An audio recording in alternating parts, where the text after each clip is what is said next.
जाथाय जानाय जायगाया जाबाय दफला बिल आरो बुगिजिलनि गेजेराव थानाय दलं कयलाजुलि दलं ना कयलाजुलि दैमा नङा इयो कयलाजुलि दैमानि गेजेराव थानाय दलं गतिके रायजोफोर मोजां नायनानै फै जायफोरा हराव फैयो रायजोनि जानानै रायजोनि दुखु सुखुनि थाखाय बाथ्रा बुंनो आंबो लाजिला दानिया मा बुंनो नङा होमबा रायजोफोर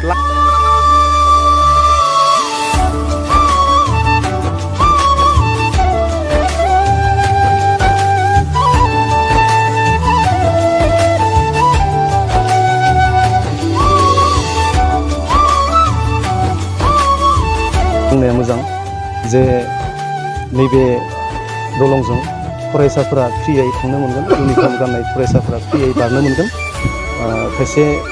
सिरियास बेरामिफोरखौबो जों फ्रियै बारहोगोन होननानै सानदों बे दलंखौ जथेस्थ' खस्थ'नि गेजेरजों जोंनि बे हावलि बानगुरिनि सेंग्राफोरा गाव गावनि पकेटनि फैसा खरसा खालामनानै लुदों मथा मथि दानसेसो नांदों बे खामानिखौ मावनायाव गोबां औवा खरस जादों माने फिजिकेलि रां हो आरो औवानि दालांजों थाबाय नाइस टु हियार नङा होमबा रायजोफोर दाखालि बावैसो बिटिआरनिफ्राय सानैसो ब्रादारमोनाहाय कमेन्ट खालामदोंमोन आंनि भिडिअआवहाय जोंनि बिटिआरावनो एसेबां डेभेलपमेन्ट खालामनो हायाखै खालामजोबनो हायाखै आरो नोंसोरनि बे नन बिटिआर सनितपुराव होननानै बेफोरबायदि टाइपनि कमेन्ट खालामदोंमोन बेनिफ्राय मिथिगौ ब्रादारमोन फंबायानो जा बा बिदायानो जा बा सार जिखुनु सोमोन्दोनियानो जा मिथिगौ जोंबो आं सिगांनिफ्रायनो बुंबोबाय थादों सिगांनि भिडिअनिफ्रायनो बुंबोबाय थादों social media is a powerful platform जेखौ मावनो हाया बेखौबो ससियेल मिडियानि गेजेरजों एसेब्लाबो खामानि मावनो हानायखौ जों मिथियो नङा होमबा रायजोफोर बेनिफ्राय जिखुनु माबा मोनसे डेभेलपमेन्टनि थाखाय रायजो राजानि उसुबिदाखौ फोरमायनो थाखाय बिटिआर बायदि जायगायाव गोबां आजिखालि बर'निफ्रायनो निउज पर्टेलफोर गोबां ओंखारबाय नङा होमबा रायजोफोर जेराव बिटिआर ओनसोलावहाय मबेबा मोनसे गामियाव लामा सामानि बा मबेबा मोनसे न'खरनि समस्यानि थाखाय निउज पर्टेलनि गेजेरजों फोरमायनो होनब्लाबो गोबां एभेलेबेल जाबाय दानिया बे भिडिअनि सिगाङावहाय आङो जोंहा मानगोनां जोंहा बर'नि सासे मुंदांखा इउटुबार बिएम सोदोब चेनेलनि अनार प्रकाश नार्जारि बिथांखौ आं खावलायदोंमोन बे भिडिअखौ बानायनायाव गोबाङा मोजां मोनदों आरो गोबाङा बायदिसिना नेगेटिभ कमेन्टबो होदों अरजाया रायजोफोर मा बुंनो नङा होमबा आंनि बुंनायनि ओंथिया मिनिङा बेनो जोंनि सनितपुर बायदि आनडेभेलप बेबायदि जायगाफोरावहाय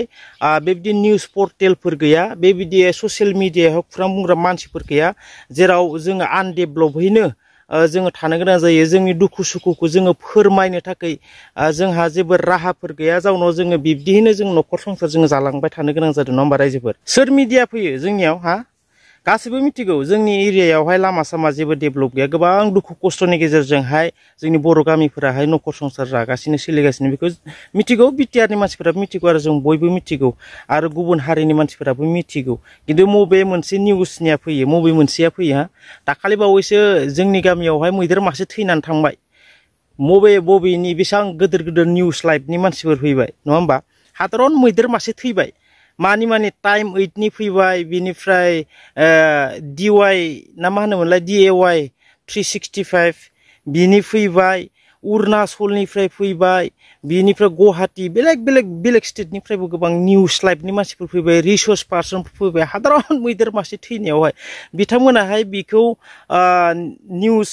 लाइभनि मानसिफोरा बेखौ केपचार खालामफैनायाव बेखौ निउस माबा खालामफैनायावहाय भिडिअ खालामफैनायाव माबायदि लामाजों फैनांदों बेफोरखौ दिन्थिलांदों जानो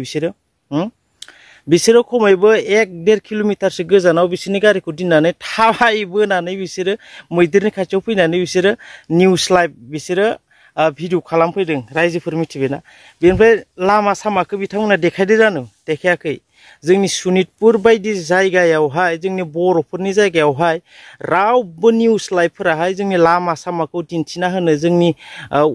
उसुबिदाखौ फोरमायना होनो थाखाय रावबो गैया आं बेखौसो बुंबाय थादों जोंनि सनितपुराव जोंनि बर'नि गेजेराव सासे उथिदोंमोन जांख्रिखांदोंमोन सासे प्रकाश नार्जारि आं जायखौ बुंबाय थादों गोबां खामानिबो मावलांबाय गोदोआव जाहाथे एफा एनै खामानिफोरा जेन जायो एसेब्लाबो जेन खामानिफोरा जायो बिनि थाखायसो आङो खावलायदों माने भिडिअ खालामदों मिथिबायना गाज्रि मोनना लाब गैया आंबो कमेन्ट होग्राफोरखौबो आं गाज्रि मोना जायफोरा नेगेटिभ कमेन्ट होदो बिथांमोनखौबो आं गाज्रि मोना